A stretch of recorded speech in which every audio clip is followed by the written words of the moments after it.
dizendo: bem-aventurados os humildes de espírito, porque deles é o reino dos céus.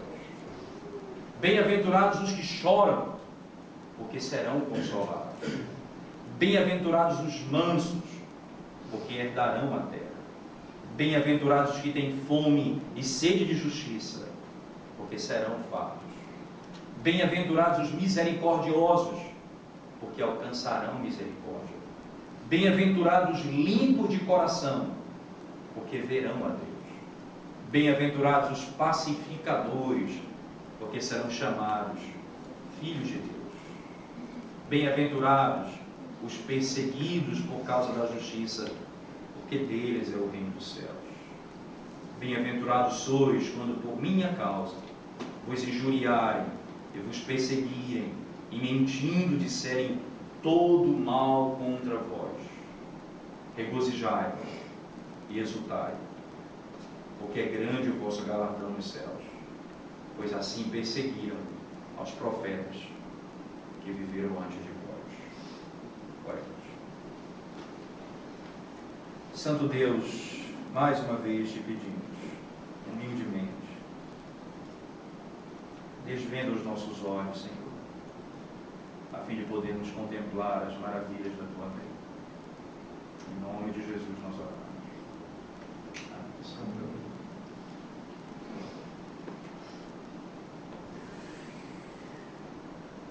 A partir desse momento é necessário que, na avaliação das bem-aventuranças, é necessário que foquemos num ponto fundamental. Não existe dentro da estrutura das bem-aventuranças a possibilidade da salvação que não produza mudança na vida do crente.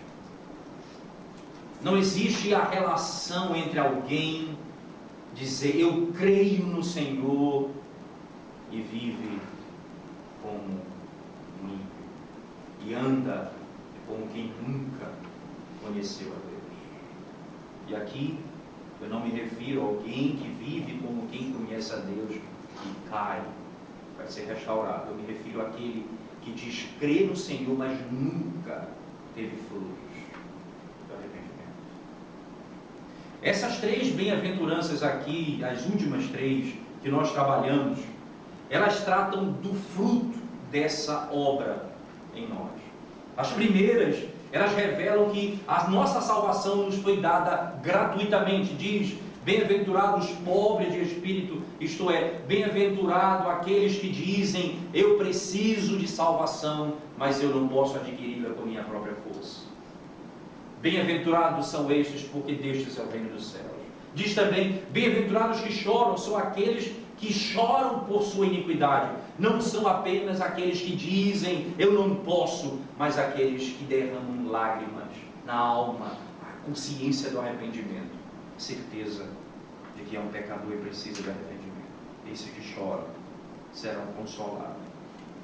Então ele passa a partir das últimas três: bem-aventurados misericordiosos, bem-aventurados limpos, bem-aventurados pacificadores, os humildes, os que choram, os mansos, os que têm fome e sede de justiça e foram satisfeitos em Deus, que foram limpos dos seus pecados, que foram recebidos pelo Senhor. Esses que foram salvos vão revelar na sua vida tais características. Serão misericordiosos, serão limpos de coração e serão pacificadores. Bem-aventurados os pacificadores, porque serão chamados filhos de Deus. Esses não apenas vão ver a Deus, eles vão ser chamados filhos de Deus. Porque a obra de Deus é pacificar. E é interessante, é importante afirmar isso, porque primeiramente, ninguém vai ser pacificador sem ter tido a ira apaziguada sobre si. Isso é uma importante informação, tendo em vista que nós muitas vezes pensamos em pacificador como aquele que é covarde, como aquele que não tem força para agir, ou aquele que não vai agir contra o erro. Muita gente acha que pacificador é aquele que não vai se colocar contra, ou não vai agir de modo direto contra alguma coisa errada. Isso é um equívoco muitas vezes, até porque, veja bem, que o pacificador não é aquele que vive dentro ou fora de problemas. Tanto é que a outra bem-aventurança, de maneira interessante, ela fala de conflito. Bem-aventurados os perseguidos por causa da justiça. Então perceba que esse pacificador, ele não vai estar livre da perseguição, ele não vai estar livre da injustiça que vai ser falada contra ele, das mentiras que vão ser levantadas contra ele. Não é, esse pacificador não é aquele que está livre de problema, porque logo em seguida nós vamos ser desafiados, como bem-aventurados, a sermos perseguidos por causa daquilo que temos. E de maneira apropriada, o Senhor, quando está o profeta Isaías, quando profetizando sobre o nome do nosso Redentor, Jesus Cristo, ele diz o seguinte sobre ele: o seu nome é maravilhoso, conselheiro, Pai da eternidade, príncipe da paz.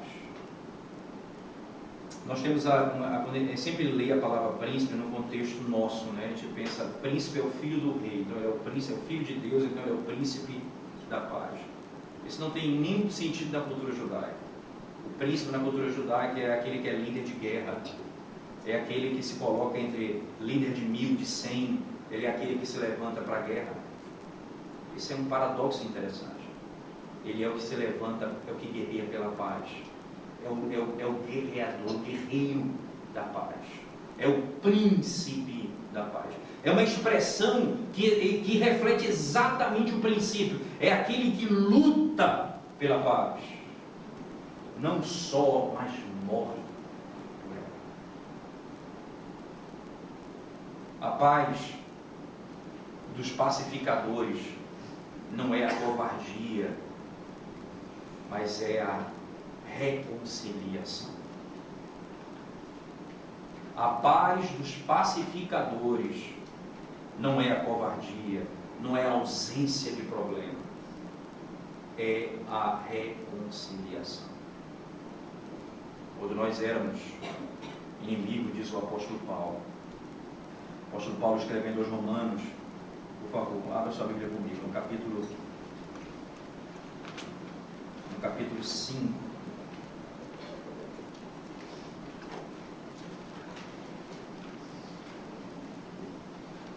Desculpa, no capítulo 4.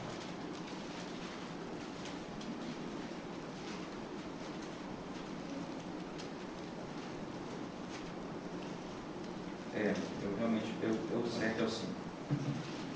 Capítulo 5 mesmo, diz assim, versículo 8. Mas Deus prova o seu próprio amor para conosco, pelo fato de ter Cristo morrido por nós, quando sendo nós ainda pecadores. Verso 9 em diante. Logo, muito mais agora, sendo justificados pelo seu sangue, seremos por ele salvos da ira. Porque se nós, quando inimigos, fomos reconciliados com Deus, mediante a morte de seu Filho, muito mais estando já reconciliados, seremos salvos pela sua vida. A linguagem usada pelo apóstolo Paulo aqui é: quando inimigos, fomos reconciliados com Deus. E é interessante que esse termo aqui, ele faz todo sentido no primeiro verso do capítulo 5, quando diz: justificados, pois, mediante a fé, temos paz com Deus. Justificados, pois, mediante a fé, temos paz com Deus.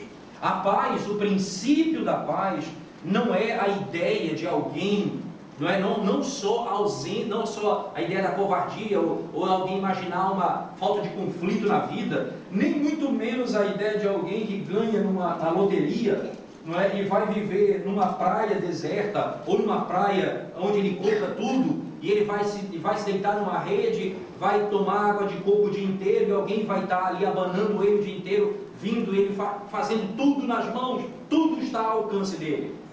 Você imagina a paz como aquela ideia de um quadro, você olha num quadro, aquela pintura bucólica, belíssima, você começa a ter aquela sensação, eu queria viver num lugar desse, tão bonito, parece tanta paz. A imagem da paz, ela está muito próxima disso. Mas, biblicamente, a ideia da paz não tem sentido, não tem relação com isso. Na sua origem, a paz significa que nós éramos inimigos de Deus. Sendo inimigos de Deus, merecíamos a condenação. Nós fomos reconciliados com Deus em Cristo. Mas Deus, mostrando o seu grande amor para conosco, sendo nós ainda pecadores, éramos inimigos de Deus. Verso 10.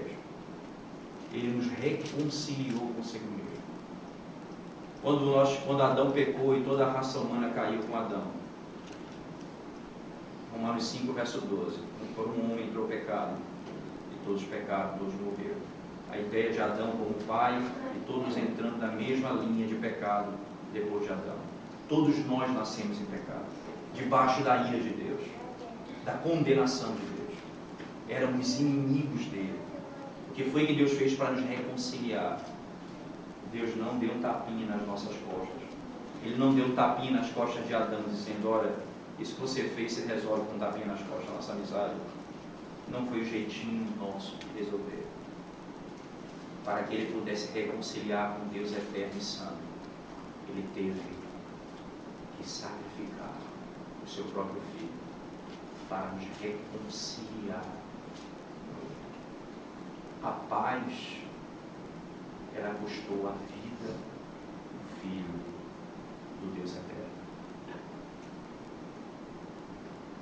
A paz, ela não é a paz de Deus, é a paz com Deus. É a paz com Deus. Eu tenho paz com Deus. Essa ideia de que eu tenho paz com Deus significa que Jesus Cristo me reconciliou com o Pai.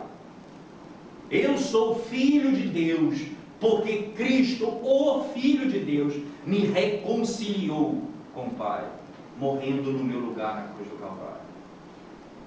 Perceba que é tão clara essa ideia de paz,